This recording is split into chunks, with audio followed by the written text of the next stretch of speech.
Hello, everyone, and welcome to the Speaking to Truth to Power podcast with me, Alex Fraysse, and your co-host, Victoria Fenton. That's me.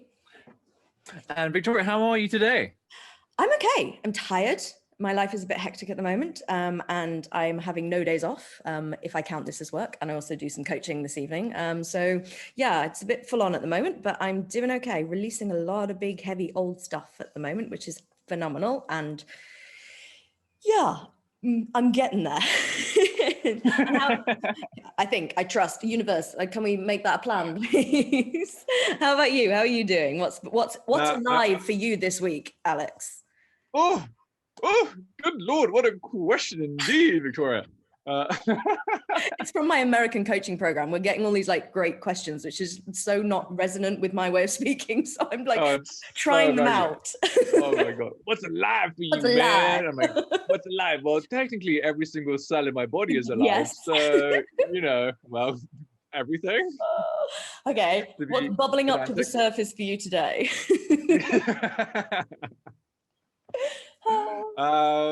This week's been all right.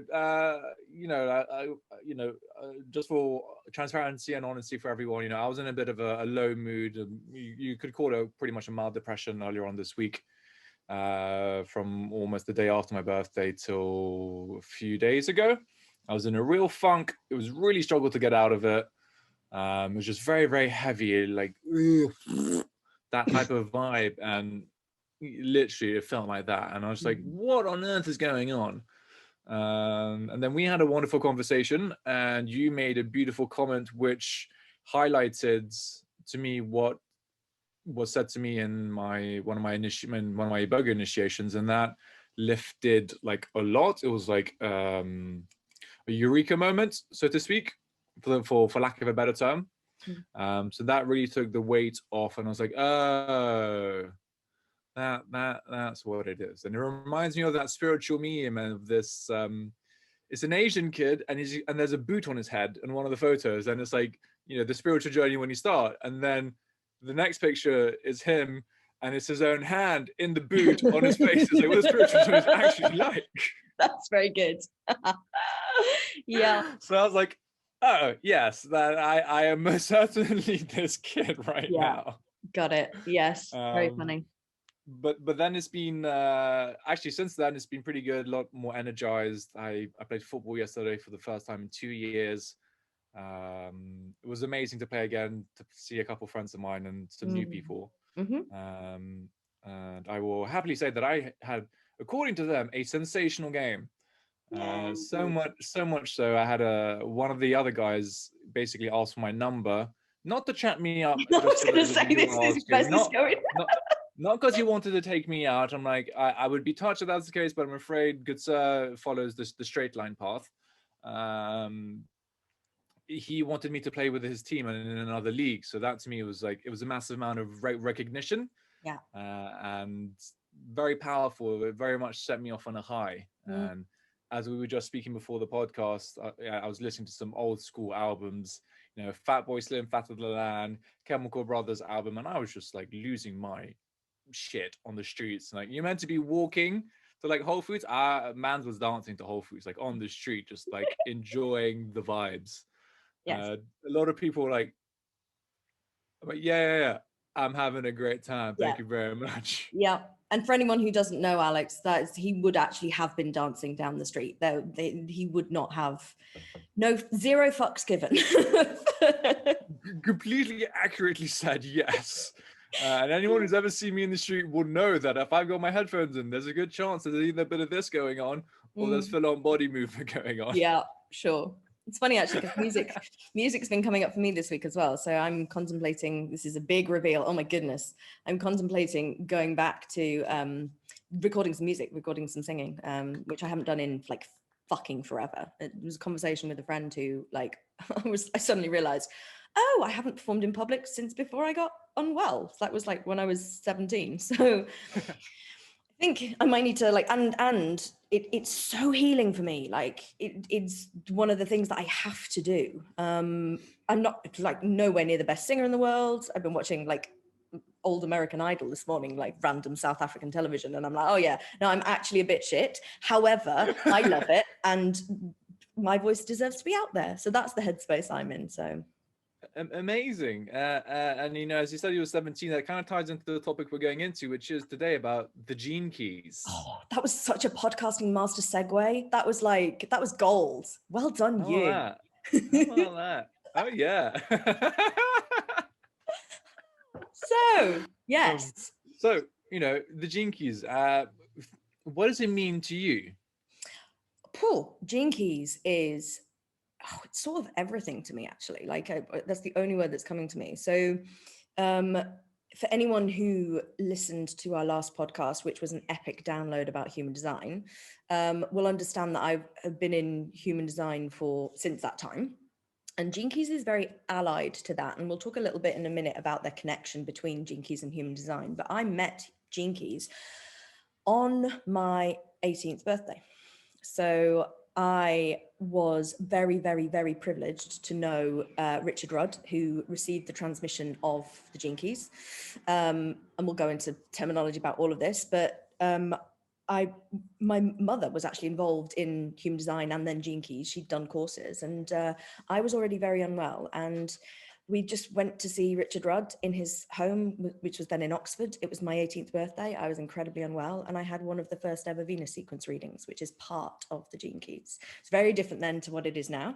But to use my rubbish question from earlier, but it has very much been alive in me since that time. And I've been around the information, not always in the community. I was for a long time when I lived in Devon with my mom. We were very much part of the Little Gene Keys framework of community, and people who are still around today were there then, and lots of gatherings around our friends' houses and contemplating this huge transmission of stuff.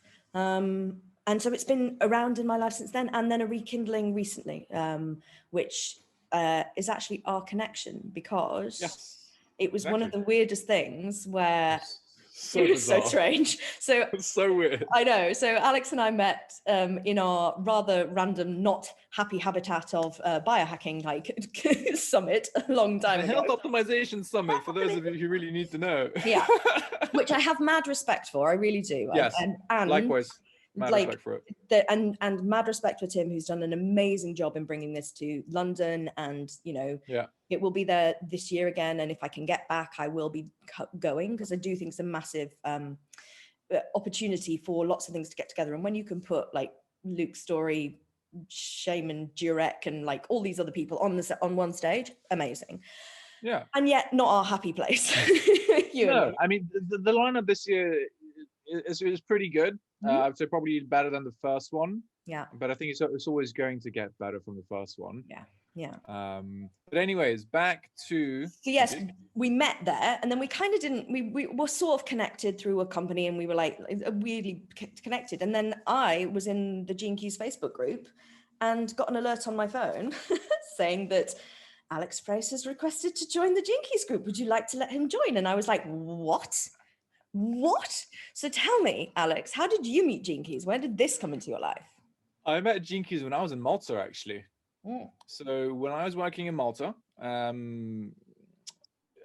met a beautiful South African woman, funny enough, who I tried to introduce you to, but you never managed to click. So Lindsay, Yeah, she's local, but yeah. Yeah, it was like it was locked down. I think it was obviously a bit more difficult and everything. So Lindsay and I were friends in Malta. She's a great woman. She's helped me through issues with sexuality and owning one's body, and because she's a tantra practitioner, so she has a wonderful energy. Right. And she was talking to me about the Gene Keys, and she's like, I think it's something that I feel would really resonate with you. So I was like, okay, what is it? And she was like, just go and check it out for yourself. That's the only really real way to come across it. So I clicked on it. I was like, okay, let me get my profile. Got the profile, and I was like, all right, I'm hooked. I like this. It was one of those splenic projector moments. I was like, okay, I need to go down this route. And then that's kind of how it came about. And it made a lot of sense to me very, very quickly in terms when I started reading, through each key and then each point within each sequence as to what they meant. And it was a very natural, seamless process, because it's kind of like the way my brain likes to operate is very much contemplation, philosophical type of views, those type of things. And my brain just goes, I can make links super, super quickly. It's it was more flowy, more beautiful. And, I would say, and I mean this with, great, great respect, I found human design is more masculine. Yes. In terms of his base energy, and Gene Keys is more feminine. Yes. Yeah. And I personally think that's how they kind of both complement each other. They're both different sides of the spectrum. Yeah. And it's about how it would integrate them together, so to speak. Yeah. And I think human design is very practical. It's very mechanical. It's very based in foundations, and completely unnecessary for some people. It doesn't resonate. It's not how they like to think. Yeah. And the concept of not using their mind becomes deeply threatening. Whereas Gene Keys, and I'll describe the links in a second, but Gene Keys is it's a spirit, it's a heart-led set of information, set of tools for self-awareness, self-understanding, self-discovery, self-development. And it is incredibly, it's an incredibly different energy to be involved in. You can even tell kind of by the way we've opened this podcast. It's, it's not, today we will not do an hour and 20 odd minutes of like information overload, which just to give context for people, I intentionally did that. That podcast was for people who know a bit about human design, but are kind of trying to extrapolate it in the wrong way. Whereas today it's going to be much softer. We will show you some profiles, but you probably won't need to look at them if you're listening to the audio version of this, because it's pretty pictures. And that's kind of the energy behind Gene Keys. And just to explain the link so that we cover that bit. I think that's really important, actually. Yeah, and then we'll actually tell you what Gene Keys are, because we're just alluding to this thing that nobody has any idea of yet. Anyway, so the link between human design and Gene Keys is they are very close. And Richard Rudd, who received the transmission of the Gene Keys, trained for a long time with Ra Uru Hu, who received the transmission for the human design system. And he was his mentor. There was a great connection. But Richard is an English, mystical wizard kind of energy, and very soul spirit centered. And he has almost taken Gene Keys far away from human design. So you don't need to know human design to do Gene Keys, but the information set up. So if you watched our last podcast,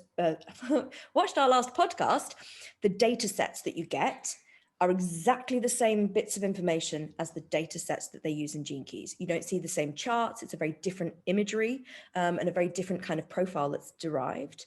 But the reason I like the systems so much is because I can cross between the two systems, because they're using the same information, and the energy behind each key or gate is the same. So to give context, if you listened to our last podcast and understood that there were 64 gates of the ancient I Ching, 64 gates of the modern Rave I Ching, there are 64 Gene Keys. They are the same bits of information. And essentially, it is 64 archetypal energies within the world. Yeah. And then from there, it becomes a much more at times gentle is what I should say. Yes. At times it can be gentle in terms of the experience and how you go about it. It's gentle because it's more floaty, more wavy. And it's very much a self-study, and it's up to you to get to the answers, in which, I mean, as anything in life, in my opinion, it's your own discovery, your own experiences of your key, but also there's the aspects of having the lines within the keys as well. So very much like human design, you have your lines within each key, which allows you to go deeper into that key base, literally for you and how you work. So it allows you to start thinking about your key and your line, and how it infuses itself into your life, and how you can make the most of it, and also how it may hold you back, or how you hold yourself back, is what I should say. And as Richard, I think rightly says, only spend about 10-15% of the time on the shadow, because it's very easy to get stuck down there, and then it just becomes self-flagellation of going over things of what you do wrong and what you do wrong, but then it's also what you do right. A lot of time, like, what are you here to share? What are your gifts? What is the ultimate emanation of your gift to share with the world? And that's a very important thing in which we're going to go into. So, for those people listening, Victoria, I will ask you to explain, what is the Gene Keys? Okay, so, and interesting because you sort of strayed into terminology, and I was like, oh, we haven't even spoken about shadows yet. So essentially, there are two really important parts of the Gene Keys. One is the actual keys themselves, so the 64 different energetic expressions. Within all of the Gene Keys, it's overlaid with the idea of what is called a spectrum of consciousness. It's a very fancy posh word for there being different ways to live within each key's expression.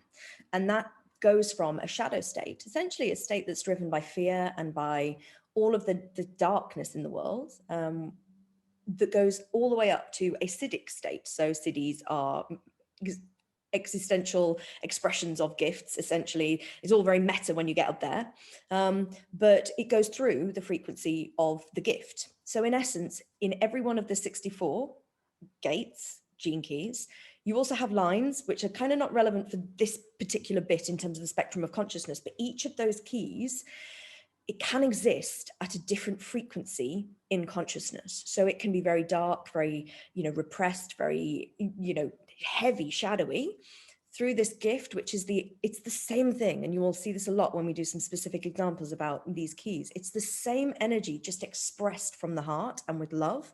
And it is very easy to step into that gift frequency, all the way to a acidic state, which is the ultimate expression of that exact archetype. So if it's easier for you to think about this, instead of thinking keys, think of it in terms of archetypes. Great, knock yourself out. The terminology doesn't really matter. But the Gene Keys itself was a transmission received by Richard Rudd. Now, what do we mean by this? If you're in the spiritual world, you'll probably understand it. But in essence, there are people who can really pick up stuff from the ether, the Akashic records, the heavens, whatever it is. It's normally quite a process to receive sets of information like this. For Richard, it was a really deep spiritual experience that he went through that began this, but he's been evolving it since I've known him. Like, just to reveal the secret a little bit more, Alex and I have just done a 6-month retreat on one of the sequences within the Gene Keys. And it's different today. It's very different today to how it was when I trained in it ages ago. Like, it was a long time ago. And it's interesting to have seen it evolve. And as a transmission should evolve. So it's all about the delivery and about the essence. And some of the words have changed just to give it a different bit of energy, because interpretation's odd. But the Gene Keys has been designed as a journey through yourself. So it's, in essence, we start with understanding our greatest gifts, life's work, life purpose, those kinds of things. Then there are other sequences. So we get the Venus sequence, which is all about love, but it's also about wounding. It's about the genetic inheritance of wounds, crosses that we have to bear, in other terminology, that are also our greatest gifts. So the wound, greatest gift, all of those things are true. And then we get to the Pearl sequence, which is all about prosperity. And we'll show you all of these today. And we're going to use our charts to do that. So do you feel like that's an effective explanation, Alex? What have I missed? I feel it's pretty accurate. I feel, yeah, it's, for each sequence, everyone will have a different experience of it, which is the most important thing to sort of highlight or think about for each individual. So my experience is always going to be different from your experience of, the activation sequence, the Venus sequence, the Pearl sequence. And, I think that, I believe more so that people have to experience it. You have to be willing to just go into it and just be like, okay, I'm going to be open to whatever comes up into this, because it's very much it's a spiritual exploration. Yeah. And it's, it's not something it's not like what's the word? Not magic mushroom ceremony, but like a plant medicine ceremony is what I mean. Yeah. It's not like bam, bam, bam, bam. Okay, let's do the work, in 8 hours, and then I'm finally healed. All that type of, probably another thing to talk about. You know what I mean? This is very much, it's a slow process integration, you know, of learning and then integrating. It's a very different way of doing things. It's very much about patience, care, nurturing, self-love, self-respect, self-esteem, forgiveness, compassion, gratitude. You know, you have all these aspects which tie into it and really build the foundations for it. So you have, you know, the base framework, and then you have all these other aspects as well which come into it. And for me personally, they very much tie into it, and it becomes a massive part of it. So yeah. And when you embark on your own Gene Keys journey, which you should all do, again, go to genekeys.com, get your hologenetic profile, download the first bit so you understand your, you know, top 4 things. There's no time scale. There's no, you know, study course that you can do. There's no 7-year deconditioning process, which I don't even know whether we touched on last week in terms of human. A little bit, yeah. So like, there's no work. There is no work. It is just it's a gentle, gradual revealing of self. Yeah. And the information in these charts is not random divination. It's not like the national lottery where they just pick random numbers. Yes, this one today feels right for you. Yeah, and you can do that. Like if you've got a Gene Keys book, you just go, let's like use it like the ancient I Ching. What gate speaks to me today? I've done that in my life. I thought, what number's coming up? And but the information is your date of birth and 3 months before. So it's exactly the same information as human design. So we are talking about energy that you were born to resonate with. And that's why it makes so much sense. That's why it unlocks doors within people, because it really is this kind of, it's much more of an energetic process of contemplation that takes you into yourself and self-understanding, rather than, oh my God, mechanics, I need to remember to respond, I need to remember to wait, I need to remember to think about was that an invitation? It's not like that at all. And it doesn't tell you what to do anything. It's literally, I think of it as a, you know, everyone says do the work, or, you know, inner work. It's like, how the fuck do I do inner work? This is like a roadmap. It's like it's revealing you to you, so you can have some framework around which to craft your understanding of self. And when it comes to the Venus sequence, it's an incredibly powerful thing to understand wounding and to do the work. It's like, oh, that's why I'm like that. I did someone's Venus.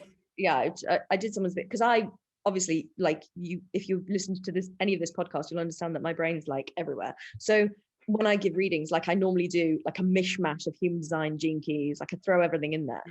And doing this last 6 months has been super useful for me, because I managed to tell somebody their Venus sequence in like about 2 minutes. I was like, close down this and then you do that, and then I was like, oh, okay. And it was like really revealing for them in a way that I probably should have taken a little bit more care over, but it is interesting.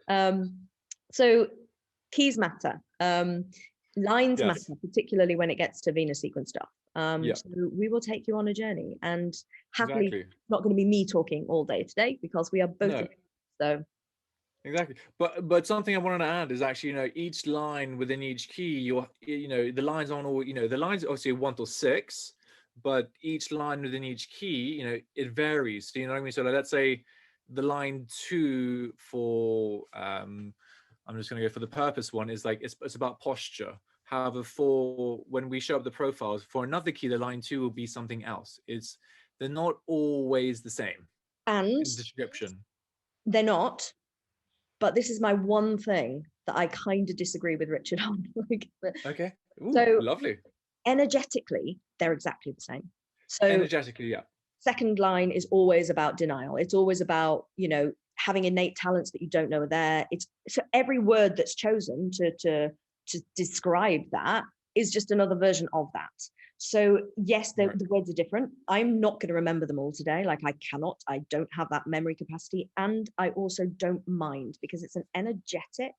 So if you didn't listen to our human design podcast, which many people might not have done and probably won't want to go back there, just to give you context on the lines, the first line is the foundation. And then I normally describe it in themes. So themes are fear, investigation, you know, digging into the foundations. Those are the themes of the first line. Within every element of where it shows up, it's all on that theme. So you can think about it in those kinds of themes. Second line, Slightly higher innate gifts, we just said, but it's all about denial. It's about, not really knowing who you are. There's a lot of that going on. Third line is slightly tricky to explain, but it's all about trial and error. Within the kind of gene keys, we're getting into being evasive, always running away, never really wanting to face things. It's that kind of thing. Fourth line, networking, community, but also about walls and structure. Can also be very walls, because it's a very fourth line thing. It's a structural, like, I know this, I'm a fourth line personality. So I'm like, give me structure, like lines. Fifth line is all about, being the archetype of the hexagram, and is very kind of defined, and as such is like an authority. It's very kind of, this is the way it is, can be a bit guilt trippy. Sixth line, role model, disconnection, off in the clouds. That makes sense? Yes. Yes. Very much so. Alex, for anyone who didn't listen last week, Alex is a sixth line personality. I'm a 6'2", so yes. Yeah, so we didn't do much on profile last week. I am, by the way, I've decided to finish that course that I was writing on an intro to human design. So there will be a course for anybody who kind of needs more. So yeah, chop, like we're waiting on it. Like, honestly. I've got no other things in my life, Alex. Like, I can just like drop everything and do that. I know, and as so you should, very much so. Priorities, Victoria, priorities. Priority right now is going to be showing our lovely listeners our charts. Your chart. I'm going to go for your chart first because you have. All right, let's do me. Let's do you. So, can you see that? I can. So there's a lot of words, but don't freak out. So, for anybody who's not watching, what we are looking at is basically a lot of little blobs, circles on a page with arrows between them. I've never found this picture to be particularly like resonant with my brain, but it doesn't really matter. It all breaks down and it's color coded and these are sequence. So do you want to describe the activation sequence for people, Alex? And we'll start there because it's where it starts. I mean, activation sequence is, because I just done the Venus, because I would ask you to do the activation sequence. I can do more the Venus, just because I haven't done the activation in a long time. Yeah. In a while, a year and a half. And a year, I'd say, actually. Yeah. And it's interesting because I never really did the activation sequence, but we can explain it because we can explain it. Yeah. Essentially, these are just points in your chart, which have been pulled out into this picture. So we begin right at the top with this top circle. If you're not watching this visually, it doesn't matter where these circles are. It doesn't mean anything. It's not like in human design where we were looking at a body graph and it mattered where things were in centers. Literally not about that at all. This is much more about words and the way words unlock contemplation within you. So when we're doing the activation sequence, it's really about the top 4 things that are characteristics for your life. And we start with life's work. Often not about the job that you do. It's much more about what you're here to do. And Alex and I have had conversations about this, which is like, is this my life's work? It's like, well, you kind of work that out at the end of it. Like, that was the work that I was doing. Okay, understand now. Though it reveals quite a lot. And it's not a to-do list. It's not like, this is your job. It's just explaining the greatest, basically the way your light shines in this world would be how human design would explain it. And that's how to think about it in Gene Keys. I'm going to speak about the themes and then we'll go into details of like Alex's specifics, because you'll get a very great sense of how Gene Keys works when we talk about the specific Gene Keys. So the life's work is primary, and then there's the evolution, and it kind of describes the journey that you'll go on in life. It describes the challenges, and it describes kind of what grounds you in earthly humanity, because it actually is where the earth was at the time of your birth, and it's a very kind of base energy, which is what you're here to kind of work on in your life. Then if you're following, the arrow actually goes all the way behind that middle circle, because we're then talking about radiance. This is your unconscious light. It's how your inner light shines. It's actually an unconscious planet. If you remember the human design stuff, it was not at the time of your birth. It's 3 months before. ish. But this is like your unconscious sun. So it's where your inner radiance comes from. It's a very inner gifted thing.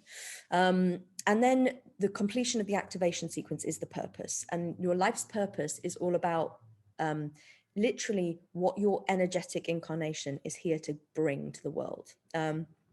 Sometimes difficult to connect to mentally, because again, it's an unconscious thing. It's an unconscious definition, which is very interesting in terms of to contemplate it. And actually, I find it more relevant to reflect on kind of what you've done in your past and then go, oh, that's where that fits in. That's the energy. That's exactly the energy. I was literally just going to say, like, when I've contemplated, let's say, the purpose, has always been, it's always been what have I done in the past and how I can make ties and links to it. It's like, oh, that's what I was doing, or that's like where I was going, or that's something I was doing. And it's been very much, and it very much highlights it. So when I find anything unconscious, if you're trying to think about it, in the conscious state, kind of good luck. Yeah. Like it's unconscious, so good luck trying to make, to really drag that all out, in the present moment. But if you look at it, I say, from the bird's eye view, you're just like, oh, okay, this is what I've been doing, and then you make the links from it. Yeah. Especially so it's almost like as a second line. Like, yeah, exactly. Yeah. And so, it's like the saying, everything's better in hindsight, or like you always use hindsight. I'm like, well, yes, very much so in this way of looking at things. Yeah, totally. Yeah. So just to give people context, the life's work and the evolution are always the same line. Yeah. The radiance and the purpose are always the same line, because your sun and earth are always in the same line in these two kind of gates, gene keys. I will use those interchangeably because my brain doesn't always remember to talk about keys. So for everyone, the lines are the same in these two different areas. Now, it is your profile. It's your human design profile. So Alex is a 6-2. We'll see mine a bit later, and I'm a 4-6. You can see on all of these, there's lots of words. Do you want to talk about what you resonate with? Yeah, let's go. Absolutely. So the words are color coded, and the color codes reflect your shadow, your gift, and your city. So red is your shadow, the green is your gift, and the blue is your city. So remember that the city is the ultimate emanation, the ultimate expression of your gift, and your shadow, well, to be honest, if you're into spirituality, it's pretty self-explanatory, to be honest. Yep. Yeah. You will all know your shadows. Yeah, pretty self-explanatory there. I hope. And for those of you who are not at all into it, and you just tuned in because you thought, oh, let me give this a listen and a whirl. Your shadow is aspects of yourself which, in my opinion, have not received the love required to be turned into gifts. So it could be from traumatic experiences which then form, I don't want to say issues, but I'm struggling to find a better word right now. Who created issues inside of you, which is why you may project certain aspects onto others. And if you're at all into inner work and you understand that you're kind of trying to identify, if there's a repeat behavior pattern that you keep doing, or a repeat mindset, repeat thoughts that are kind of negative and not self-serving, they're actually kind of they're a maladaptive way of thinking or way of processing life, which has probably been triggered in you by historic trauma, adverse child events, all those kinds of things. But they're patterns that you get frustrated by and try to understand and fix in your life. Again, thinking of Gene Keys as like the roadmap, that's a very meta concept when you're just doing inner work. It's very kind of like, oh, I've got to find, what is this pattern that I need to think about? Gene Keys has words in it. So you actually understand the frequency that is underneath the way you're playing out. So like, if you think about it in terms of the coaching work that I do, or the training that we're getting and I've had in the past, it's very like, oh, how to kind of get somebody from where they are to where they want to go by unlocking all these patterns, etc. Add Gene Keys in and you've got language to help them. You've got language to talk about, which massively makes a difference, because I'm not struggling around in their psyche for like this nebulous event that happened when they were 4. It's like we have terminology to understand things. So it makes my job easier, actually. And also it makes your job as a client a lot easier as well, because then you have words and stuff to then use, and you don't have to go around in a loop or or a whirlpool. It's a bit more easy, dare I say, not self-explanatory, but definitely easier. The key with all of this is that the gift is within the shadow. So by contemplating shadows, by shining lights on your shadows, by knowing that we all have shadows, we all have these dark places inside us which feel like they're too frightening to even look at. But by shining light on them through a framework, which is always feels more safe, the gifts within those shadows are revealed. And it's always within these themes, these 64 archetypes. Shadow, the gift is within it. And then the city, which is, explained quite a lot as like states you'll never get to. And they're all the same at the end. They're all like some blissed out state of non-presence. And yet, nice to aspire to, which is actually my wound, which is very, very amusing. So, do you want to talk about like your particular life's work? Do you think there's any value in digging into that, or should we like? We can do. I wouldn't say we dig, but we can go short dig. Go on then. Short excavation work. So my life's work in terms of expectation, I have seen that throughout my life. I have seen where I hold expectations, whether it's of people, of myself, of situations. I've seen it with lovers, I've seen it with friends, I've seen it with colleagues, I've seen it with teachers, but also if they have, and I always use it as a mirror as well, as like if they had expectations upon me as well. So I use it both ways. So it's okay, so where am I projecting my expectations, and where do they have expectations of me? And I've used that kind of like as for me, it just makes sense in my brain, like two-way system, right? Everything's a reflection, and it helps you understand. And I think it's important to tie into the point, it helps you find the light in the dark more quickly. At least when I've done that myself. And I found, there are aspects whereby when I have the expectation and I can't be detached from things, I can't celebrate any type of victory, any type of goodness, you know what I mean? Any type of light, because it's the expectation of, well, duh, this should have happened. This, and for me, it brings in that sense of entitlement, which to me is very much expectation. Intertwined, same type of frequency, slightly different, but same type of frequency. And it brings that up. And me and my background, public school and everything, and families from a certain lineage, that all ties in very much into it. And then when I look back, and even now when I am detached from things, from results of things, I mean, it's just so much more freeing. I feel so much lighter. I feel so much, I can breathe more life into my system. I have more energy, more vitality, more happiness, more joy. And there are moments where I find like you can attain Siddhic states, but it's not like I'm going to be permanently residing there. You know what I mean? Like you tap into the frequency, but you come back down into the real world where you got to do real shit, is what I say. Like yesterday when I was just listening to music on the street, absolute celebration, like absolute tunes from the Chemical Brothers and from Fatboy Slim, like allowing me to really enjoy and celebrate those aspects of life where I can weave in magic into my life and celebrate the things which are worth celebrating. Getting out of a funk, playing football again for the first time in 2 years, meeting new people who recognize my gifts. Like those things to me are parts of my life work, in terms of it's an aspect of it which can obviously be extrapolated into many other facets, but it's it's one part of it which is like, all right, well, this is worth celebrating and getting into. Yeah, and so connected to your football story as well, because it's not like you went there thinking, oh my god, I have to be good at this. You were like, I've done this for 2 years, and that's detachment. People might struggle with the word detachment as a gift. It's like, no, it's not disconnected. Incredible. It's not at all. Not at all. To outcomes. It's a lack of expectation, almost. Exactly, and I find there's a great misconception between those two words. Like, oh, but if you're detached, it means you're detached emotion. Like, no. I'm not disconnected. I'm just removed from the outcome. I'm going to go do something, and I'm going to see what it is. And these are programming partners, and it's really important to explain that, I think. Yes, the programming partners, exactly. Go together. So the shadow of Alex's evolution, which is its programming partner, is failure. So expectation and failure, like twins. and they Best are buddies.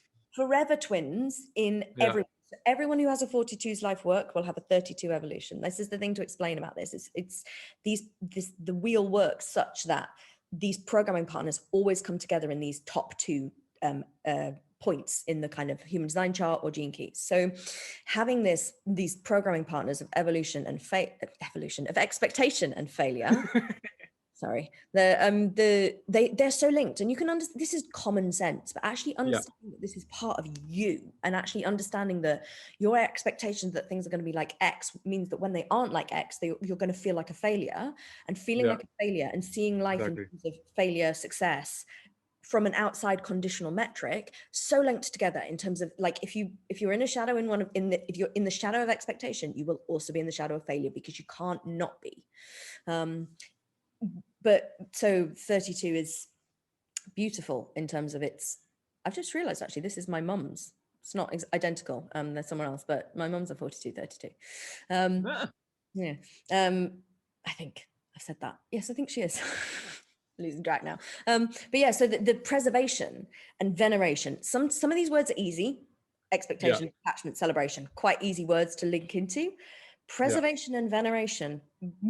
What does that actually mean? And just so people are aware, there are many different books in Gene Keys. The Gene Keys tome actually is my laptop stand. The whole like full on, like thick, every single gate explained. This book here for people. Yeah, I got the original version though, Fraysse. I've got like the OG. Oh, really? Yeah. You're the OG. Yeah. Oh, right. Okay. Yeah. So there's that one. Absolutely. But there's also the 64 Ways, I think. Yes, I have that book as well, actually. I don't have that book. My mom's got that book. It's a different explanation. It's much more accessible in terms of it's essentially his recordings on. Oh, is it? Yeah, so when he does his recordings, okay, for those of you who don't know and who haven't done Gene Keys before, when you buy the courses online, you get Richard Rudd going through the keys verbally. The 64 Ways is the transcription of that. I did not know that, but that's amazing. Yeah, I figured that out when I was listening to it, and I was reading the 64 Ways at the same time. I was like, hang on a second. Yeah. This is exactly the same thing. And it's so interesting because you might be thinking, it's 3 words. How can you like write a book and massive honestly, the energy when you just start to contemplate these places, these archetypes of humanity, it's huge. It's enormous, and you can go forever like thinking about these things. Which is great for line 6, because us being slightly floating in the cloud, I can stay up there and contemplate till kingdom come. And I can understand why Richard wrote so much, and I would write just as much, because when you start thinking about the word, then you really dive into the aspects of the word, what it means, how it has different reflections in your life. And just because one thing I want to actually make clear, Richard's written amazing stuff on the books, but it shouldn't be taken as law. Okay, this is the only thing that it can mean. It's very much, what does it mean to you? So each word is, what does it mean to you? These books are fantastic, frameworks for helping you understand it, the energy of it.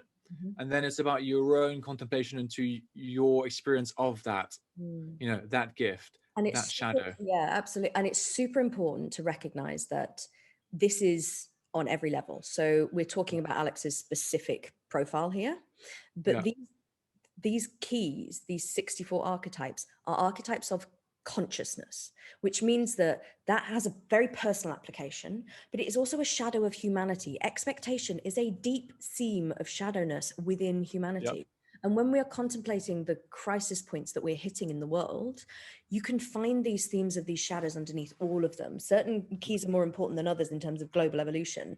And I'm not going to get into why that is, but there are certain keys where you look at and you're just like, whoa, that's actually explaining the frequency that's underneath the kind of negative stuff that's happening on the surface, whether you're looking at politics, environment, all the racial stuff that's coming up at the moment. These shadows mark how we separate ourselves from being part of consciousness, and that's why it's the spectrum of consciousness, because shadows are when you're separate and very kind of other, when you're othering everyone, stepping into frequencies, stepping into acidic frequencies. That's where we realize that we are connected, and you can see that in these words. Like detachment is the way that Alex will actually connect. It's an odd way to talk about it, but it is. And preservation, again, it's a connecting. It's a Exactly. being part of consciousness rather than othering and Yeah. staying small, essentially. Yeah. And you know, with the whole detachment thing, I've, you know, in throughout my life, certain people have been like, why are you like so detached? Or like, why you seems like you just don't care.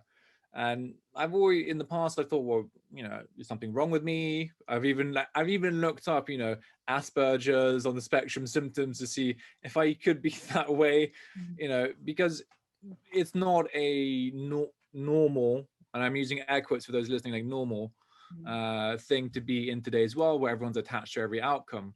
Yeah. And, you know, detachment to me is where I personally become my own greatest teacher, which is my line. But I become a teacher for others at the same time. It's like I am almost leading by teaching by example, by just me being me.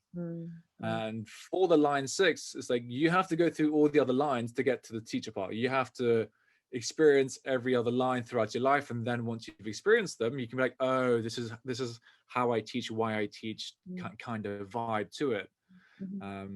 And, you know, something to definitely highlight to people is just because you don't have a line doesn't mean another line won't resonate with you. Well, actually, lines resonate. So third lines and sixth lines resonate. Second lines and fifth lines resonate. First lines and fourth lines resonate. Yeah, so they are partners. So if you actually look at a hexagram, there's 3 lines at the bottom and 3 lines at the top, and they actually resonate up the hexagram. And it's the difference between trigrams is very interesting because 4, 5, and 6 are very transpersonal. They're very looking to the community. 1, 2, and 3 are very internal. They're very personal. And that applies universally across all of these stuff that we're talking about. And it's actually interesting to note how many different lines you've got, or whether there's a lot of samey stuff. So I don't have a lot of fifth lines in my profile. I've got in any of these things, like I don't like whatever I'm looking at, there's a lot of third lines, a lot of sixth lines, and that means that's kind of really a theme for me. You've got quite a nice spread, but you do have the 42-2 here, which is quite interesting. It's in your culture and your pearl, which is a separate sequence. And just moving on to the radiance and the purpose, again, programming partners. These are the unconscious ones, and I mean, you can speak to these. They're your keys. Yeah, they're my keys. You know, so like radiance, limitation. You know, in the unconscious aspect, like limitation's been a massive part of my life, and where I unconsciously limit my own light. You know, like where and how do I do that? And, you know, a lot of it comes from unconscious patterns, but also, you know, when the line 2 marriage, it's funny. I think of marriage, but I've now just had an insight into it. It's like, you know, my parents, they split when I was like 8, I think 9. So, you know, the aspect of marriage has kind of been broken in my mind, which then, you know, an aspect can limit me from sharing light in certain aspects because of other things that have happened. But then, you know, when you turn that into light, like realism, you kind of realize they weren't right for each other. You know, and it allows me to then realize other aspects. But, you know, realism, I've always been I've been very realistic about certain things. Certain people say that's a bit far out. I'm like, to me, it's very realistic in terms of, you know, the things which I'm trying to achieve, the things that I know that I can achieve, and, you know, how to do it. You know, and that very much ties into justice very well, because I'm a big believer in justice. You know, things happen, and it's more important for me that they're just, you know, than being right or wrong. You know, if it's just, cool. I'll, you know, even if it's, you know, painful for me in the short term, I will take it, because long term, to me, that's what's more important. And, you know, this is a key which I honestly have kind of sometimes struggled to connect with, but again, it's my unconscious. And it's funny because I really see this for you, and this is how to do, like, if you're a Gene Keys reader or somebody who understands this. Anyone who's listened to any of our podcasts will get that I kind of characterize Alex as a very kind of wafty wizard dude. You can see in his profile that his design is actually to be very grounded. And that's the interesting thing about this. And when we spoke on whenever it was Wednesday, we were actually speaking about your shadow down here, this distraction, which is the shadow of Alex's purpose. I did not know this. This is me using my intuition to like just serve. But we were actually talking about distraction, weren't we? And we were kind of discussing that kind of distraction and how that can jar your frequency totally and make you and put you into this kind of like non-focused, non-realistic, non-grounded. And the whole gifts here for Alex are to be a very kind of aloof teacher, educator, detached, like not really of the world whilst being totally in the world. That's a 6-2. That's generally the 6-2 profile anyway. But it is actually this kind of like your light shines most when you are in our world rather than off with the kind of, fairies. Yeah. And I'm sure you won't mind me revealing that our conversation on Wednesday was about you revealing your lights and you coming into like sharing and being in the world a bit more. So that's how to read these things. It's like you understand them deeply as individual things, then you understand them as themes and how they partner together. And that's why this is a sequence, because it is called the activation sequence. It's not because you have to do it in order. It's because it is a sequence of programming partners and things that work together. And it's the kind of situation where if anything is just pushing you into darkness and shadow, all of them will go. So, expectations you were putting on yourself, you were feeling like a bit of a failure, you were being a bit distracted. That's literally our conversation on Wednesday. And that's beautiful because you have to go into the shadow states to get the breakthroughs, to find the gifts. That's the whole point. So when we describe shadows, please know that we are not being pejorative. We're not saying shadows are worse than gifts, because they're not. They are absolutely freaking necessary to understand and unlock more detachment, more enrichment, more realism, more preservation, more veneration, more celebration. No, exactly. It's exactly that. And I can't really add anything else. I think that's very perfectly put, to be honest. Cool. Just like, again, throwing you under the bus on the podcast. It's like, I know, it's great. I love it. I'm very happy to share these things when it's the right time. Cool. So shall we switch it up and show my Venus sequence? Yeah, let's do it. Okay, so you can see Alex's Venus sequence here. What we're going to do is I've pulled up my hologenetic profile with these isolated out, just so it's a bit clearer. So I'm going to stop sharing that. My technology, get this right. There we go. Can you see that? Yep. Yeah, I can't. I'm on the wrong window. Where are we? There we go. Amazing. So this is the Venus sequence brought out into the light. And it begins, as you can see, from exactly the same place we just finished. It begins with your life's purpose. I'm just going to explain a little bit about how we started, because I've told you before, like before this existed in the form that it did now, these two were not part of the Venus sequence. It's not where it started. And we did a lot of bouncing around gates and stuff like that, which was great. And I still think relevant. And yet this is simpler. So you said you wanted to talk Venus. Why don't you launch into Venus sequence from wherever you want to take it? So I'm probably going to start from, purpose is a funny one because I find it's attached to the, obviously to the activation sequence. And in terms of purpose within the Venus sequence, personally, I found it a little bit disconnecting. I'm with you. It doesn't quite fit there. I can understand, like, if you flip it into the purpose of relationships, maybe if you look into it in the purpose of what relationships are here to bring you, what they're here to do for you, and all of that aspect of it. The attraction, actually, wait, let me just have a look at your key. Yeah, so when you look at the attraction, to me that kind of starts to get more into the Venus sequence, because that's where you start to attract into your life. That's literally like, think in terms of your attractive field, what you put out, you're going to get back type of vibe. That can be, relationships at work, relationships with loved ones, relationships with yourself, with your animals, with strangers, whoever it is. It's very much that type of attraction. And then, when you have you know, with your key, you know, you have tenderness, equality, and weakness. How does that tie into the attractive field for you? I'm just going to like reveal something for everyone who's listening, because both Alex and I have done this. I'm pretty sure you had like an insight live as we were going through your chart, like just a bit ago. I've just done the same thing with mine. So like, this never ends. I have been in this transmission, like dealing with this information for 18 years, 17 years, something like that.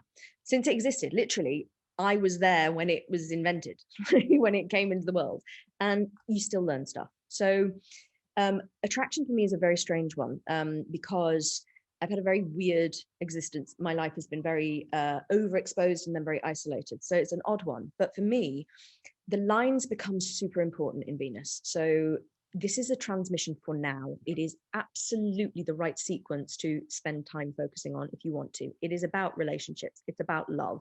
It's about your core wounding. It's everything to do with how you close yourself down from the world and how you can open yourself up. So for me, this kind of attraction field, it's very interesting to see that I have historically attracted into my life relationships which would disappoint me. That's my line 6. It's all about disappointment. It's all about people who let me down. It's all about people who I have put my faith and trust in, and the fate, you know, their life, whatever it is, they have left me feeling completely disappointed with the outcome. The weakness, equality, tenderness, which is the words for the 37 for me, is very interesting, because for me, that's the consequence of that disappointment. And that's how I read these lines and this Venus sequence. I don't know whether that's how Richard would, but it's kind of how I do it. So the pattern that gets triggered is the line. The gate and the words within it describe the how, and describe the consequence, and describe the pain points it hits. So for me, when I feel disappointed, particularly in relationship, I think it's my fault. I think it's my weakness. I think I'm not good enough. I think I'm never going to match up.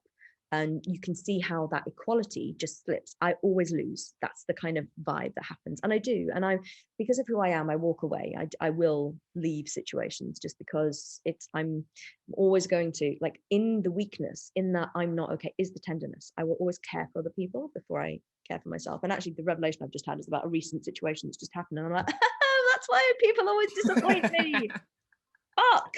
Like, can I please attract some people in my life who are my equals? And I actually am now. It's very interesting. Like the end point of this kind of Venus sequence journey that we've just been on, this 6-month virtual retreat. I am attracting equals. There's that coming. It's super powerful. And I'm completely on board with you in terms of, I found in this Venus sequence this last 6 months, people have dropped away who are not meant to be in your life. Yes. You know, like those relationships, right? Like they're not meant to be there. The Venus sequence has very much highlighted that to me. It's like, you know, there's certain people who have played roles, and then, you know, they're almost like their true inner side comes out, or not their true inner side, but like a deeper aspect of them has come out, and it's allowed you to see a fuller, you know, maybe gone from 180 to like, you know, 270 degrees or almost 360 degrees. You can see all of them. Yeah. And then you realize, well, no, thank you, bye. You know, in the bin. And you know, these just to really, really, really ground this in for people. Being in the shadow state is not bad. Experiencing shadows, experiencing the darkness is the gift. That's very good. The whole point. Exactly. You need to go into that. So, you know, in some of our previous podcasts, if you listen, we said, you know, you don't have to go into the gutter. And what we're saying is in the shadow, we're not saying you go into the gutter here. We're just saying you allow yourself to experience the shadow. And then from there, you can receive the gift, because that's where you can illuminate things. And that's where you can find your way out of the tunnel, so to speak, the cave, or whatever dark, damp place you find yourself in. And just to say, just very quickly, if you do go on and run your hologenetic profile, this attraction sphere is probably the one that you need accurate time of birth for. It's actually the moon. Yeah. And the moon moves very quickly. So the moon will go through many lines in a day, and it will go through. I didn't catch that. Could you try again? Siri didn't understand. Siri wanted to be involved. Siri did. Siri didn't catch it. Yeah, she did. Yeah. My Siri's a he. So yeah, he's dumb, you know, stupid Siri. So Yeah. it moves quite quickly. If you don't resonate with your line, it is possibly a time of birth thing. So it will go through many lines and even gates in a day. So moon moves quickly. Don't get hung up on details. It's, you know, pick what you resonate with, basically. Exactly. So then we get really into Venus. Yeah, and we really get into going to the IQ. So for Victoria and I, this is where it begins. You know, this is where the deeper work really starts happening here. And your IQ is, it has so the IQ, the SQ, and the EQ. Sorry, IQ, EQ, and SQ all have age groups. Actually, so does the core as well. They all have age groups which relate to certain aspects of your life, and they relate to 7 years. And it starts at age, you know, the IQ so starts at age 21 down to 14, I believe. So it's those aspects, those key years of your life where you can really look back as to how the shadow, the gift, and the siddhi have played out. Yeah. And again, you can really start I was just going to say, again, don't get too hung up. You can really start going into it. Yeah, definitely. And exactly. We're going in reverse, basically, guys. So I throughout the whole Venus sequence, I was like, can we just get to the flipping wound? And I'm still not convinced that we shouldn't have got there earlier, but we go in reverse. And the reason for that is if you're new to this, you're unlocking doors. You're lifting up the lids of consciousness, basically. So if you have done any kind of inner work, you will know that the years 0 to 7 are super important. 8 to 14 is also really important in terms of different things are learnt. 15 to 21, super important as well. If you've done stages of development studies, again, this is different. We're charting different ages because Erickson did something on like developmental stages. These are different chunks, all overlaid. You will see in the themes if you study many different systems. So the reason we start with the 21 down to 14 is because it's very conscious. You're much more aware of it than 8 to 14, 0 to 7. And we're opening doorways into you. For anyone who's interested, the IQ is your conscious Venus. It's where your conscious Venus was at the time of your birth. So what is IQ, Alex? What is the whole point of your IQ? Well, obviously, is to tell people how smart you are and to be able to get into certain established clubs to show your intelligence. It's absolutely nothing to do with that.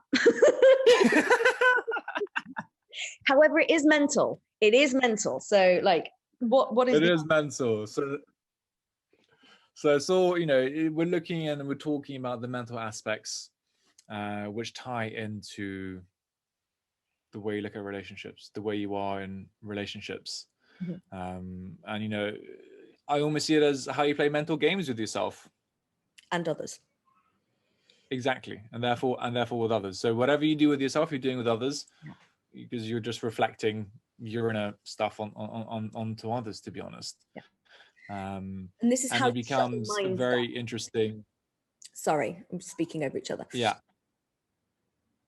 No worries. What I think what you said was actually quite important. Would you like to repeat it, please?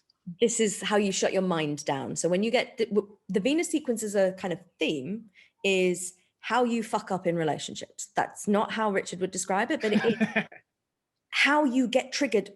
No, it's when you get triggered in relationship, friends, lovers, you know, work relationships. What patterns do you play out? How do you close down? How do you defend? And if you've done any inner work at all, you can now understand why this is gold, because it's actually not just this nebulous, oh, I've noticed this weird pattern that I do in relationships and I don't know where it comes from. And it's not, oh, I need to dig into my childhood trauma so I know why that started. Great, amazing. This is how you shut down. And these are patterns that you can notice. So it's how you shut down your mind, how you shut down your heart, how you shut down your soul, and then your wound. So, yeah. Very much. And with your key, how have you, if you don't mind me asking, and for our viewers, like, how have you seen that play out with your key? So it's interesting. You'll notice that my IQ, EQ, and SQ are third line. Like I've got a triple whammy of third lines. So again, IQ. Now, how does this play out? So this is how I shut my mind down. And essentially what I do is I massively think round problems. And so instead of approaching it with diplomacy, which is the gift of my 6, I go, when there's a conflict, it's like when I meet conflict, unless I'm aware and soft, I will trigger, it will be like a domino effect. So I will go into conflict, struggle, and then indifference. And I will do that kind of, which is the, if you're not looking at my chart, it's the shadows of those three that we're talking about, the IQ, the EQ, the SQ. So I go, oh my God, there's a conflict. That's my trigger. In old language, this used to be called the trigger point. So conflict for me is a trigger. And it's like, oh, okay, then I'm already in my weakness. I already don't feel good enough. I'm already in inequality. And then I get to like struggle. And for me, struggle is a very physical thing. It's like, I don't know what to do. I'm a terrible human. And the third line theme is pushing my mind into like mentally trying to work out what the heck I've done. Is it me? Is it them? It's all those kinds of things. So that, and then, you know, you get into indifference and I get that kind of, well, fuck it, I don't care then. Like when I really, really, really do. So yeah, it's just that fake kind of shadowy thing. And also for me, this is a very personal journey. So I become kind of, what's the best way to just say it? It's like indifferent to myself. It's like I don't value myself in relationships. So the theme that always comes up for me in relationship is that everyone else's needs come before mine. Always, universally. So I will always, like if something, if conflicting stuff comes up, I will always push myself to number 47 on someone's priorities list. And that's indifference. That's the heart of indifference. And that's my SQ. So it's like, it's not just indifference to others, it's my own indifference to myself. I become kind of, you know, I deprioritize myself to save other people. And you can hear from that, within that are qualities of equality, diplomacy, you know, perseverance, like versatility. It's like, it's a tender approach, but it's just self-sacrificial in if I do it in the shadowy way. Beautifully said. And actually that's how to read Venus sequence. So it is a domino effect that happens as you get pushed and triggered. And for me, the third line theme is just, it's all in there. So it's much more, it's very much about, think of the third line as like an evasive teenager, like never answering a question. I mean, I'm not like this very much, which is why I know I've done a lot of work on myself, because if somebody comes at me with a question, I answer it directly. I don't have this evasive mind thing. But me pre-illness, me at 17, like, whoa, was I just locked in the shadows of all of this. So yeah. Amazing, amazing. Shall we move on to the SQ? Yeah, so EQ is how you close down your heart, which is interesting. Sorry, EQ. Oh, sorry. Yes, That's EQ. right. My apologies. I've read that as, I don't know why I read that as the SQ. So yes, the EQ. Yeah, so this is how you shut down your heart. And it is how you close yourself off to love. And the third line theme here is very much apathy. You know, you get into like that kind of like, it's third lines are all about bonds made and broken. They're all about like, you know, am I there, am I not? It's trial and error, it's in and out. It's like very hazardous energy. So for me, it is, you know, the solving my relationship conflict is having massive compassion for the other person. That's the key. That's the route through. And that comes from having sympathy. I don't like the word sympathy, but it's, you know, it's one of those kind of, you develop the kind of care for the other. And for me, struggle, like I mentioned before, I struggle in relationships. It's my thing. That's what I do. So yeah, and it's your conscious Mars is for anyone who's interested in the geek factor of that. And this is like the archetypal masculine and feminine dynamics inside you. So feminine in Venus, IQ, masculine in Mars, EQ. Yeah, and it's a super powerful key when you really allow yourself the time to explore and to contemplate it and to go into, you know, how you, for lack of a better term, how you fuck yourself up a bit. Mm-hmm. You know, and you can get a lot from it, and then you can really, I think it's not really, it's the opportunity to take accountability and responsibility for your own actions. Mm-hmm.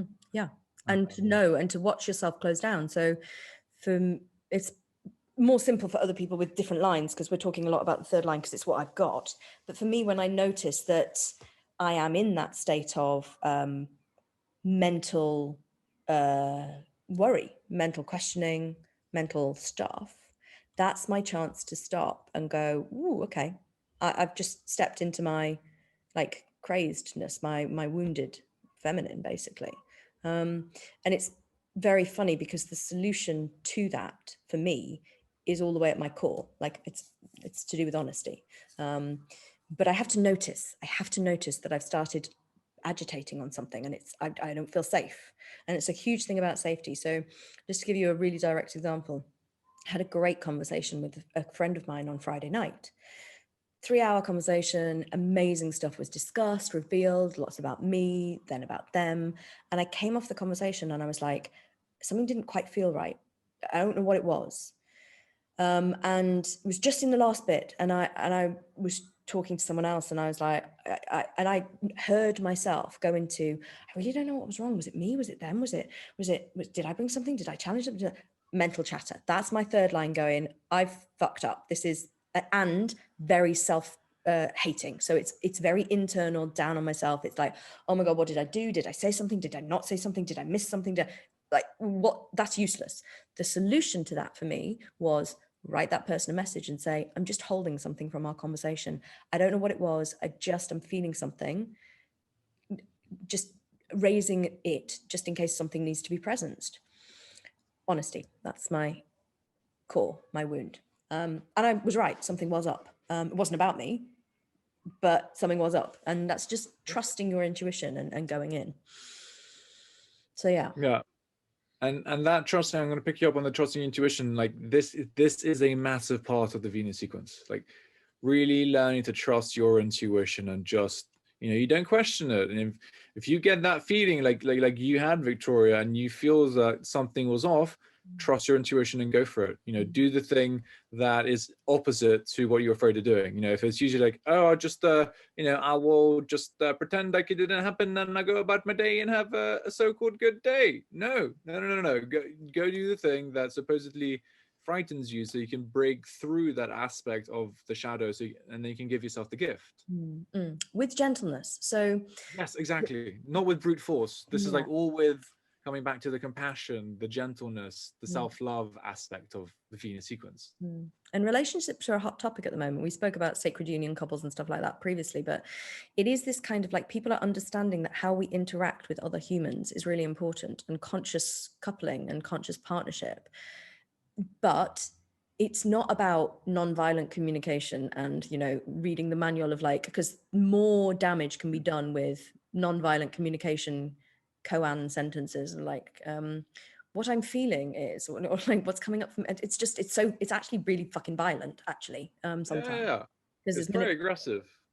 So for me, the solution is honesty. And I've always said this to my clients, to family, anyone who's asked me, say the whole story. So don't package it and go, this is the end point. I say the whole story. So this is what I'm feeling and this is why I'm saying it. And I'm really nervous about saying it. So that's just how to communicate, because you're explaining your feelings. You're not challenging someone else and saying that there's something wrong with them. Yes.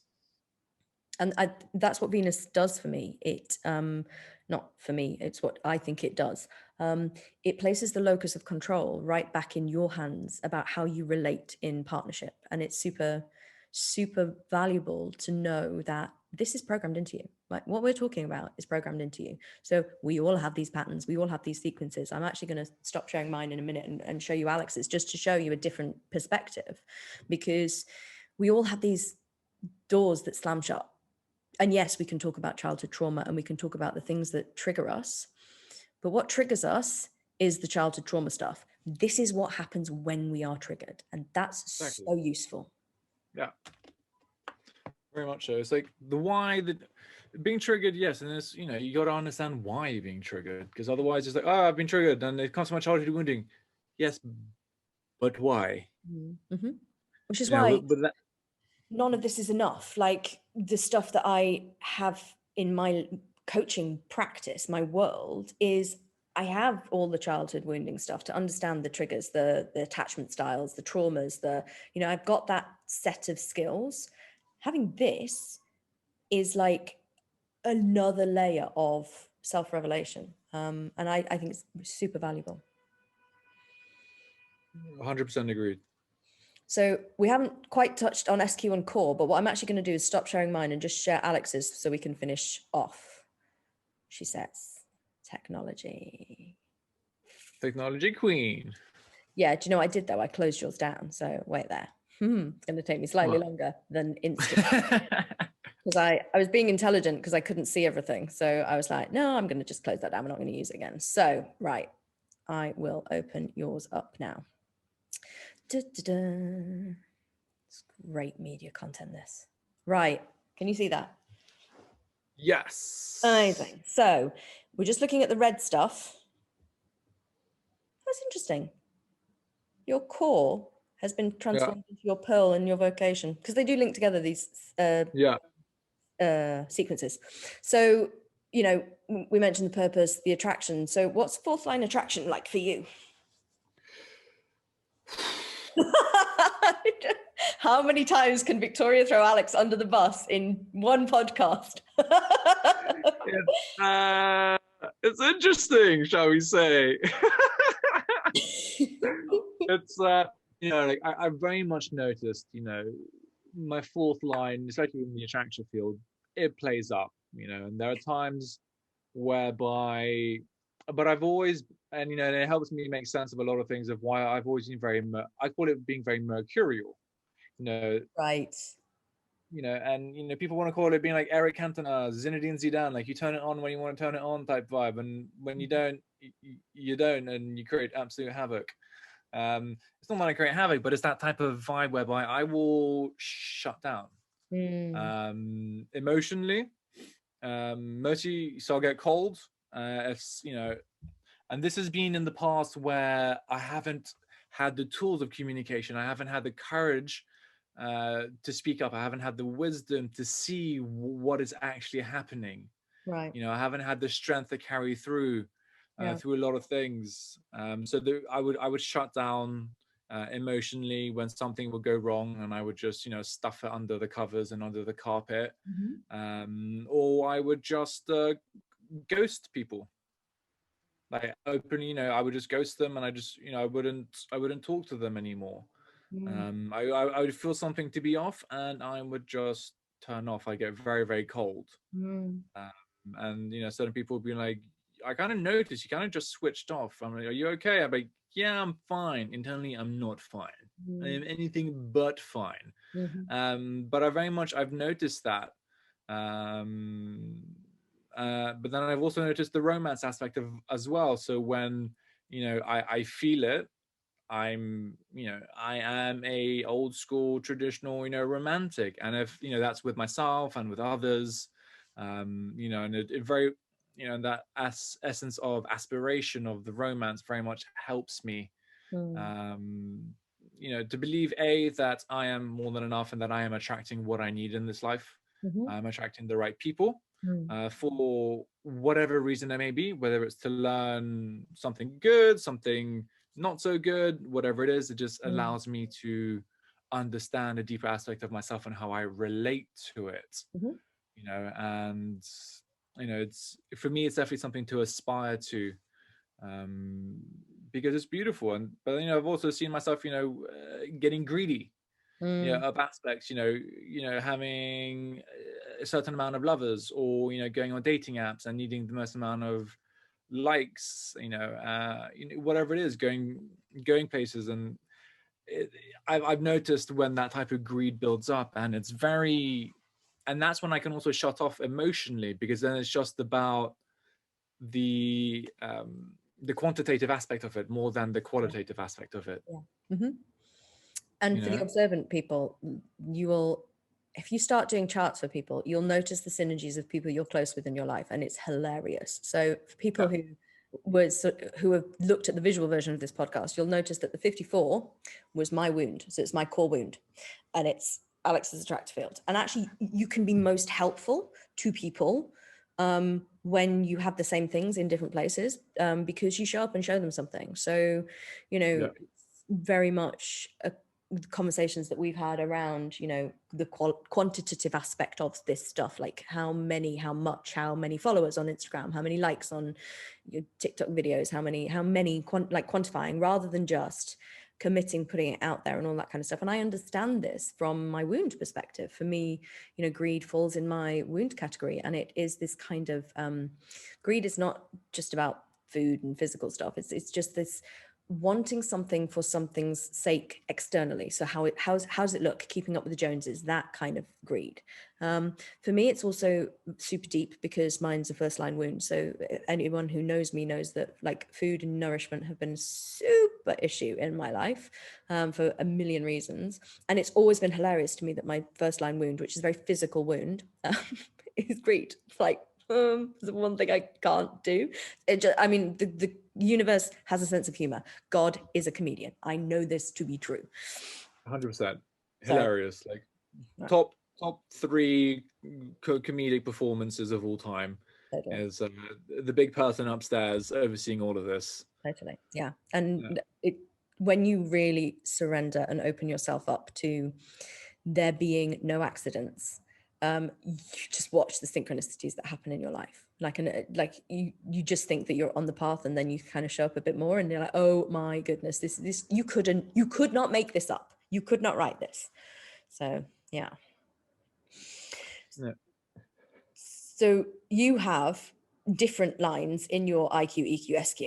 So is it easy for you to explain how these link together? Is that something that resonates to you? Yeah.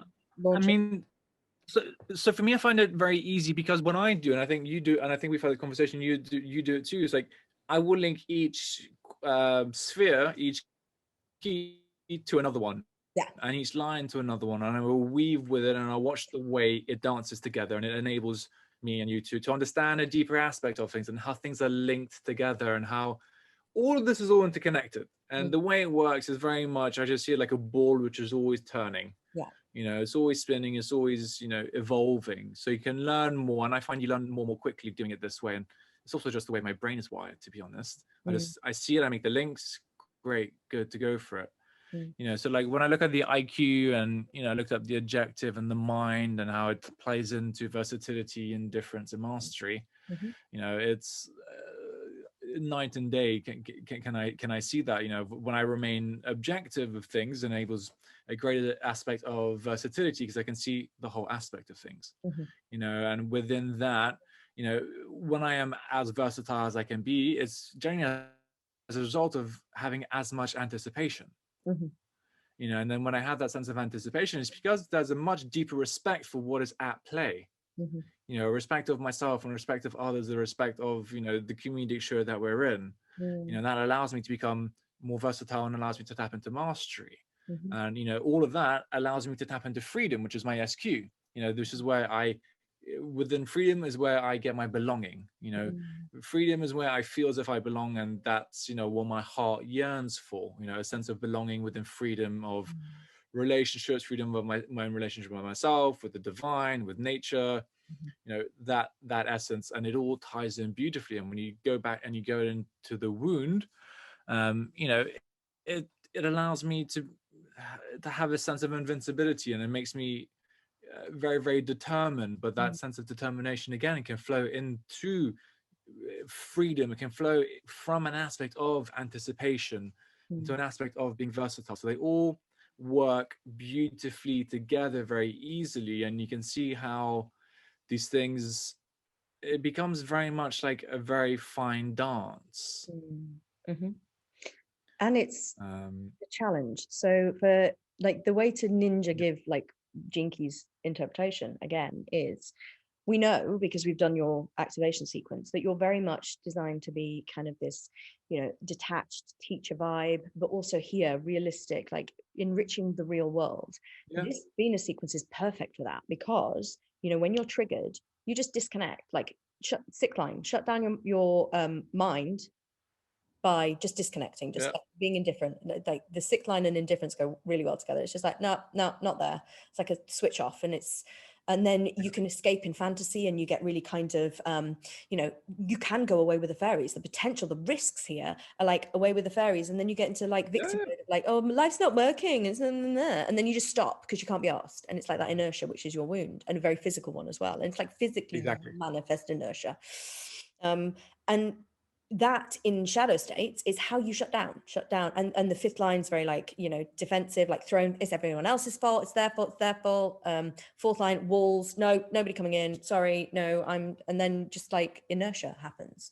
And that's how to read this stuff. So you can understand where what you're supposed to do, the activation sequence, you know, the mission, that's being on mission. This is how you learn all the challenges around how to be a teacher that's very grounded in reality. And it's all along the lines of like disconnection, disrespect, you know, not belonging, not feeling like you belong. And the closer you get to the wound, the more touchy these points are. So the SQ, that belonging line for you, super important in terms of what will be a real like triggery kind of doesn't feel very comfortable for you. So yeah. Yeah. No. You know, and I've had a very much what's the word I'm looking for? The whole process of kind of has been sped up from, you know, the split from my business partner, and that's like a lot of these the shadows have definitely turned up. You know, the lines playing into that has turned up. You know, certainly that aspect of it, and then also the aspects of the gifts as well turning up when I look at the other side of it. So, you know, it's been very, very interesting how my activation sequence, sorry, my Venus sequence has been very active the past month or so, and how everything's very much, you know, come together, and I've been able to see both aspects of the shadow, and once I go into the shadow I can then come out with the aspects of the gift as well. So it enables me with more energy, more positivity. But, you know, for those wondering, it's like, oh, because you go through the shadow and then you gift and then that's it. I'm like, no, you will most likely at some point go back into the shadow. You know, like all the time.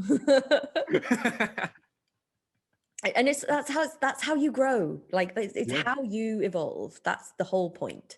So for me, reframing being triggered as opportunity for growth, it's like super important, because it just decreases the pressure and the judgment and the self-loathing that can come along with, oh my, no, I'm triggered again, I'm sitting in my sequence again. And for me, as we spoke about, like whenever I'm disappointed, it's like you have to go through the emotions of feeling the disappointment. You have to, like, this is not a way to spiritually bypass your reality. You don't get to just jump out and go, oh, that was just my Venus sequence, because that's victimhood, that's victim mentality. But this is a way to actually just consciously grasp what is an unconscious process of trigger, wound, hurt, pain. We are talking about core DNA fractal wounding here. So it's what you're here to heal in your life. And if you didn't have a wound, you wouldn't do anything, because you wouldn't need to heal anything. Like the fractal wounding is how we are disconnected from the consciousness core. That's the whole point of this. So this 9, I'm annoyed that it's red. It's not red, but it's red and blue because it's part of the next sequence, which we're going to touch on in a tiny way.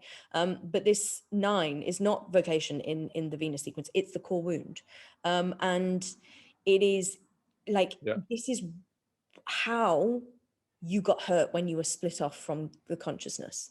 It's how you got hurt. And for you, it's this kind of like inertia, like physical wounding stuff. And it's what hurts. It's also what heals. Like line 1, honesty, be honest. Like the whole, like, just show up and be truthful is a massively healing frequency for humanity. Because the other important thing to say is that the wound is the hardest point to connect to sometimes, because it's not conscious. It's part of your global consciousness pain that is the reason why you exist, to try and heal it. It's the driving force. So yes indeed. And, you know, there are certain points when you know, let's say you read your keys, and there are certain aspects where, you know, you carry the frequency of inertia, and then when you read the books, it's like, oh, this is where I will warn people of developing a spiritual ego. It's like, you know, you're here to help unload people from, you know, your own inertia and also the collective inertia, but it doesn't mean it's all on you, and it doesn't mean like you're better than everyone else, because you're here to do something super, super special. We're all equally special, and we all have our own things to do, and we're all here to deliver different things. I feel it's important to say, like, this is a very humbling process of realizing this, and it's not you are better than everyone else. This is a case of, oh wow, okay, I'm here to do this, I'm going to do my work because it's the right thing to do. for me and for the collective. And other people are doing it too. They're doing it in different ways. And it's important to honor that and to respect that. And also to be grateful for it as well. Just be careful if you start thinking, oh, woe is me, and I have to deal with all of the inertia from the collective, or whatever. If I have to deal with all the victimization from the collective, whatever it is, it doesn't matter. Just be careful you don't then go into hero and martyrdom and ego mode with these things, because it's very, very easy with these spiritual concepts as well. So I just wanted to highlight that. Particularly if you've got what are known as important gates, so 55, 22. If you're interested in Gene Keys from what we've said, buy the book, read your gates, but also read the other ones. Read the 55, read the 44, very interesting gate. Read the 22. I mean, they're all amazing. Read the 25 as well, because just read these big gates, because they're planetary as well as personal. So it's very easy to develop like a bit of an ego if you've got like 3 22s in a sequence or anything like that. It doesn't mean anything. It's and flip side, because there's always an and, you are super special. We all are super special. Yep. You are a miracle walking on this planet Earth. So if this kind of information helps you to understand self and place and your work, rock on and step into your majesty, because that's the whole point of inner work. I think sometimes people forget that the point of doing the work is to show up more ruthlessly and ridiculously as your fabulous self. That's the point. It's not to get stuck on navel gazing and always like contemplating the darkness. You're laughing at me, Fraysse. It's not fair. But it no, I just love it. Like, it's not all about navel gazing. I'm like, yes, you're right. Yeah. And so this can be very seductive, like get into contemplation and you're like, you spend hours like reading stuff and it's not about that. This shit shows up in your life. You do not need to do any work for this to rock up in your life. Like, we both took the decision to jump into this Venus sequence retreat. And we both sort of like had the conversation beforehand of like, this is going to bring some stuff up. I'm going to have to address stuff when we do this. And it has, because as soon as you tap into these frequencies, the universe provides information for you. It says, okay, you've said show up. So here you go, deal with that stuff. And you have to just sit there, shut up and say thank you. Like you just have to do it and you do the work. And but the point of that work is not to get stuck on, oh, my wounding is the 9, I'm always going to have inertia, or all of that, or get stuck on the fact that the wound is there at all. Because you have to remember that the wound is the gift. So like don't get hung up on wound as a word. And the point is to always continuously release the things that keep us trapped and reveal our inner majesty. And that's the point. And if you don't, at the end of that, really good segue, Victoria, I'm patting my podcaster self on the back. If you don't, at the end of all of this work, get to revealing your majesty and amazingness, then what was the point? Speaking of revealing majesty and amazingness, we're going to touch on this briefly in honor of the fact that the Gene Keys team have not really released huge amounts about this yet. The final sequence, the planets that we haven't touched on, are all about releasing your majesty. It's all about releasing your gifts into the world. It's all about having the success at the end of it, basically. And it's a sequence called the Pearl sequence. You'll see there's lots more arrows in this. It all intertwines together. They all feed into one another. It is still a sequence, but you go backwards. It's just how stuff comes out in your life, which is why that planet there has been changed to the vocation, because that's what it is in the Pearl sequence. So it's your vocation, culture, which is, it's a difficult kind of thing to understand, but it's kind of where you show up. And then the Pearl, which is we used to be called the release of miracles, is what we used to call the Pearl. And I still like release of miracles. I think it's a very nice gate. And my Pearl is the 22-6. So I'm basically amazing.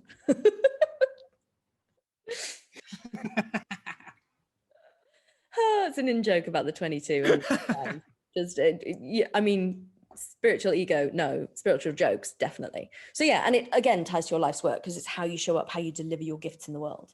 And everybody's chomping at the bit for the Pearl, and it's like, oh my God, I need to do the Pearl. And it's like, no, stop. You need to do your Venus sequence, because you need to understand who you are and how you relate before you can show up in the world. And seriously, the pearl stuff just happens. When you do the other Exactly. stuff, the pearl stuff just happens. So Exactly. And I think a lot of people focus on, I want to get to the end point. I want to get all the gifts. I want to do all of this. I want to release my majesty. I'm like, no. You got to do the other stuff in order to get there. You know, like it's almost like, consider like combat training or martial arts. You're not going to learn the super cool, you know, breaking blocks with your fist on the first day, are you? No.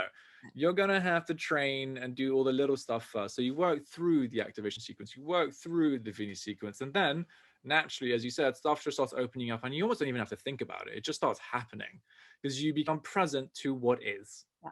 Yeah.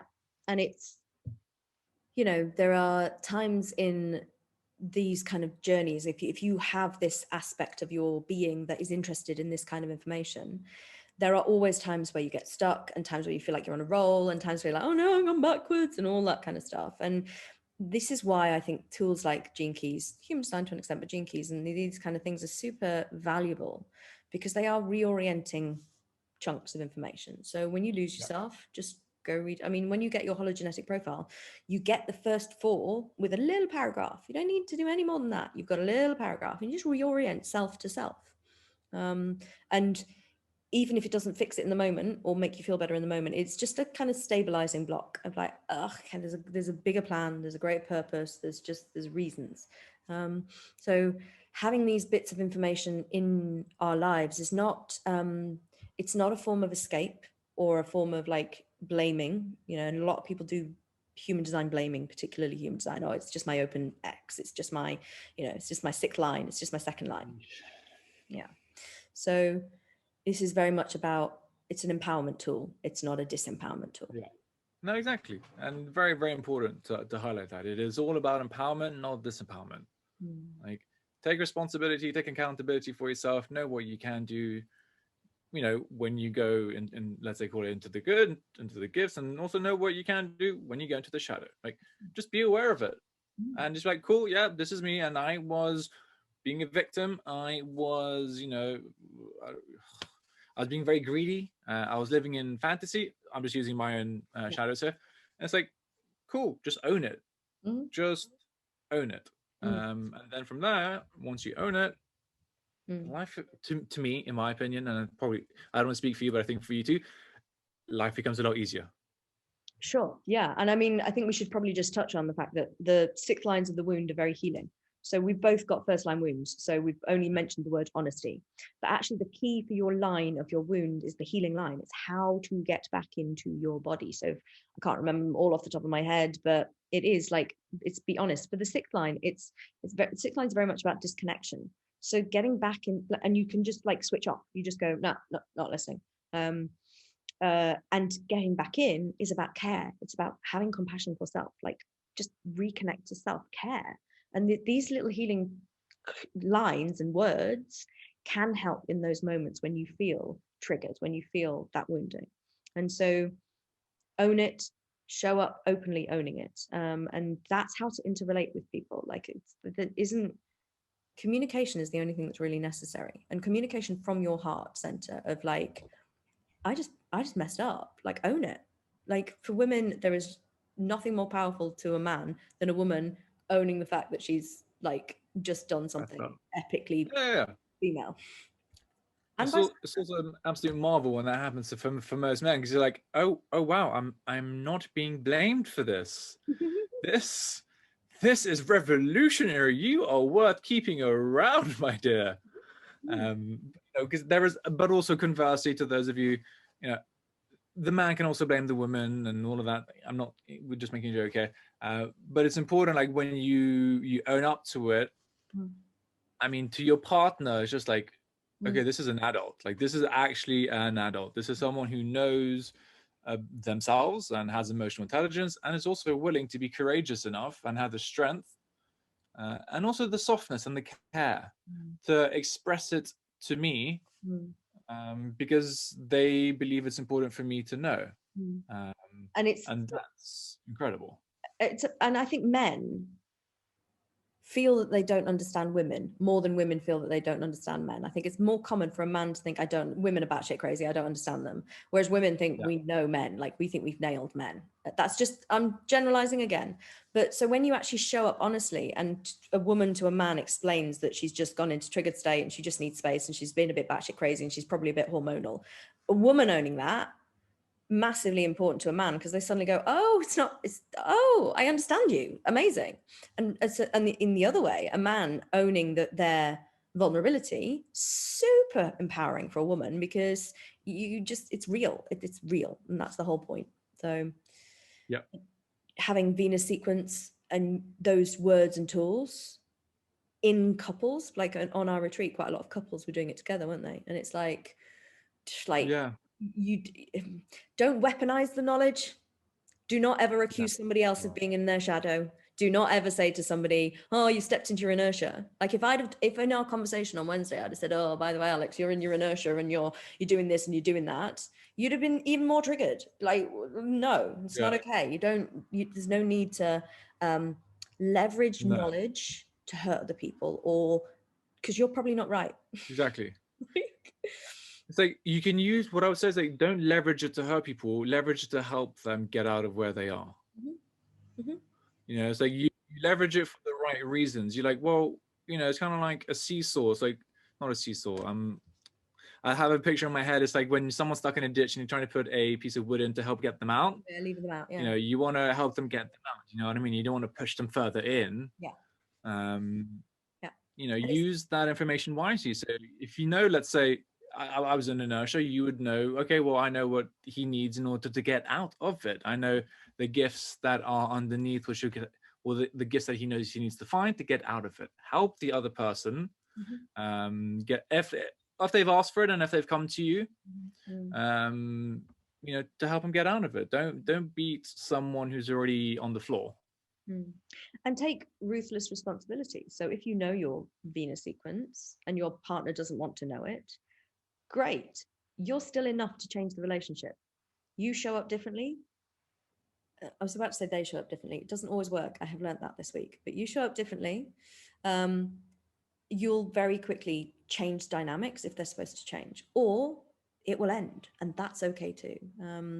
And everything's on you. Everything is you stuff. So it's not about saying, oh, you're in the shadow. It's about, you know, if that's triggering you, work out why somebody being in their shadow state triggers you. Work out what that's doing for you. Exactly. So now that we've put the world to rights, just like fix the world according to Fenton and Fraysse. Yeah, absolutely. Speaking to the power, job done. Ka-ching! Job done. Amazing. So that's been a huge overview on gene keys and human design, and that's probably overloaded our millions of listeners' brains. If you're interested in any of this stuff, gene keys is much more lax. You don't need to be fully trained in all the stuff. Just go do self-exploration. I offer gene keys support. I'm sure Alex would if you wanted to go to him to have gene keys support. It's not, there are guides programs, but they're very new. And it's very much about just having somebody who's embodied the transmission, which just takes doing the work on it. So. Yes, indeed. So thank you. GeneKeys.com, and on YouTube, tons of videos, tons of free stuff on Gene Keys. Richard does many talks, many stuff. That's not even English. Richard does loads. I will try to tag all the relevant people, give links in podcast write-ups or whatever the language is. Links down below is what she's trying to say, ladies and gentlemen. I was about to say, speaking of down below, remember to... it's about to go really weird. Speaking of down below. We're not going to go down that, even though that is an absolutely golden opportunity for me and I'm itching to, but I'm going to refrain. Ladies and gentlemen, I'm going to spare Victoria's blushes here. Like, subscribe, comment down below, share with your friends. Do all the things, please. Yep. Leave us a review. I don't think we've got a review on Apple. Oh, we just need to end this now. I'm just stepped into hilarity. We love you all. We have lots of oh